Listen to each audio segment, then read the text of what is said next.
আসসালামু আলাইকুম রহমতুল্লাহ বারাকাতুহু। সবাই কেমন আছেন? আশা করি অনেক অনেক ভালো আছেন। এটা আমার সামনে অনেকগুলো লিচু দেখতে পাচ্ছেন। অনেকগুলো লিচু অনেকগুলো লিচু আজকে কিনে নিয়ে আসলাম আপনাদেরকে মাঝে তুলে ধরবো। বাচ্চাদেরকে কিভাবে লিচু আপনারা খিলাবেন সে বিষয় নিয়ে আজকে এই ভিডিওতে কথা বলবো। ভিডিওটা সবাই দেখুন, আশা করি এই ভিডিও থেকে আপনারা কিছু শিখতে পারবেন। বাচ্চাদেরকে কিভাবে লিচু খাওয়ানো হয় সেই নিয়মটাই আজকে এই ভিডিওতে জানতে পারবেন। প্রথমে আপনারা লেচুটা এভাবে ছিঁড়ে নেবেন। ছিঁড়ে নেওয়ার পর লেচুটা এভাবে সুন্দর করে আপনারা লেচুটা এভাবে ছিলে নেবেন। মারবে দেখেছো তোমার লেচু খাওয়া শিখাই। সুন্দরভাবে লেচুটা ছিলে নেওয়ার পর যারা 5 বছর নিচে বাচ্চারা আছে তাদেরকে এভাবে খাওয়াই দেবেন। ক্যামেরা দিয়ে দেবো। এভাবে খাওয়াই দিবেন। যারা 5 বছর শিশু আছেন তাদেরকে খাওয়াই দিবেন। তাহলে সঠিকভাবে সে বাচ্চাগুলো এই বিচিটা দুর্ঘটনা থেকে এই বাচ্চাটা সুরক্ষিত থাকবে।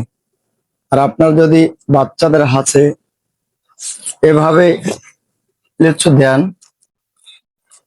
তাহলে যে কোনো সময় আপনাদের বাচ্চার গলায় বাজতে পারে। এভাবে আপনারা বাচ্চাদেরকে কখনো খাওয়াই দিবেন না।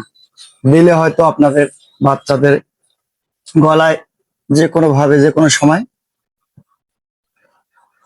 গিলতে পারে। বাচ্চারা যখন একটা লেচু বেশি গিলবে তখন কিন্তু বাচ্চারা অনেক কষ্ট হবে, যে কোনো সময় একটা দুর্ঘটনা ঘটতে পারে। আপনারা অতএব বাচ্চাদেরকে সবসময় আপনারা সঠিকভাবে লেচু খাওয়াবেন, যেটা আমি প্রথমবার দেখালাম সেই সঠিক নিয়মটাই খাওয়াবেন। আর সঠিকভাবে যদি বাচ্চাদেরকে আপনি লেচু খাওয়াইতে পারেন, এভাবে এভাবে যদি খাওয়াইতে পারেন তাহলে আপনার বাচ্চা দুর্ঘটনা থেকে বেঁচে যাবে। আর যখন আপনি পুরা লেচু আপনাদের বাচ্চাদের হাতে দিবেন তখন আপনার বাচ্চারা পুরাটা এভাবে মুখে দিবে। এভাবে মুখে দিলে আপনার বাচ্চা যে কোনো সময় গলায় লাগতে পারে।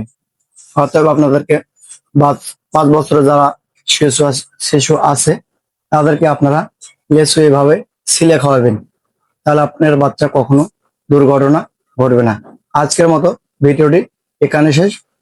ভালো লাগলে সবাই লাইক কমেন্ট শেয়ার করবেন। ধন্যবাদ সবাইকে।